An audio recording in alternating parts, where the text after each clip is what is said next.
This is Paul. I'm just sitting here outside. Yes. And I was taking a little break, and I got to think of all those that are out of the office. It's one of those weekends where those that are oaths of office have the weekend off. It's going to be Fourth of July here in a couple days.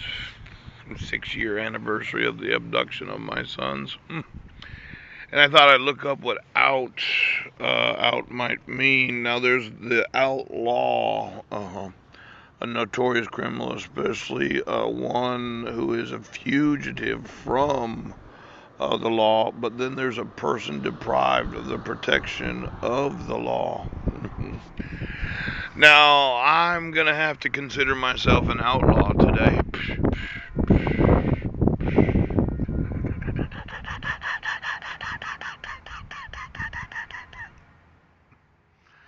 I've been deprived of the protections of the law. I'm an outlaw. Now, let's say you're an oath of office and you decided you're going to take the weekend off and a few extra days because it's going to be 4th of July. Pooch.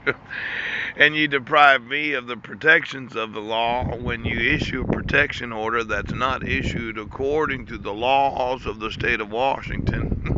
And then the state of Washington decides that they're going to be the plaintiff when they prosecute me for violating a protection order that wasn't issued according to their laws.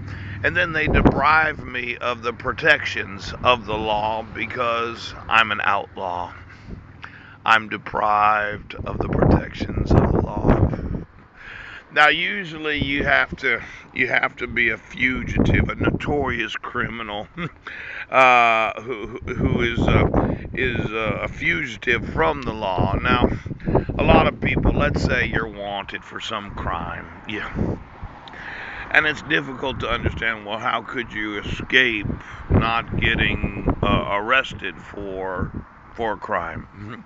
Especially today, considering technology and all of the police that had to be on the population. In fact, it somewhat reminds me of that I said this morning, I'm wanted. I was telling the people of the state of Washington and the people of the United States, I am wanted as a citizen. But I didn't think of myself as an outlaw when I said that. But I'm wanted as an outlaw, pooch. The opposite of what you would think an outlaw would be. Now, when you think about all of those that are wanted, yes, you go to a post office, you look at all the wanted posters, $1 million for any information that leads to the arrest of XYZ individual. Yep. And then you think they're wanted for to be charged with a crime, to be named as the defendant in a court case. Right. But in my personal life, I am wanted as an outlaw because I'm deprived of the protections of the law. There's something in these state constitutions about the equal protections of the law. When I email hundreds of thousands of those that are sheriffs and police officers and FBI agents and all of those that had sworn that they would support and defend the Constitution, they're all liable for making me an outlaw. I am wanted as an outlaw. I like the sound of that. Usually it's like a bad man, right?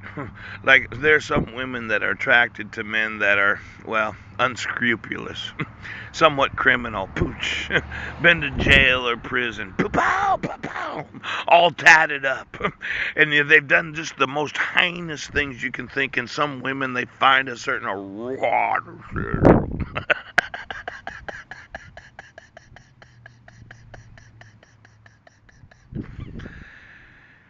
making love to an outlaw, someone on the run, a fugitive. You can't find him. But then there must be those women that if they had known of an outlaw that was deprived of the laws of the United States,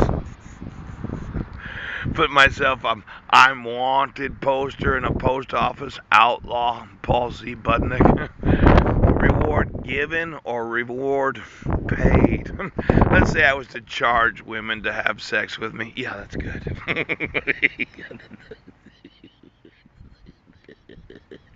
Usually you would get money if you had knowledge of an outlaw that's wanted for to be to be tried for some crime, right? And you get a reward. Yes, yes, yes. But what if you did know of myself as an outlaw and you had to pay me to have sexual intercourse with an outlaw? Ouch.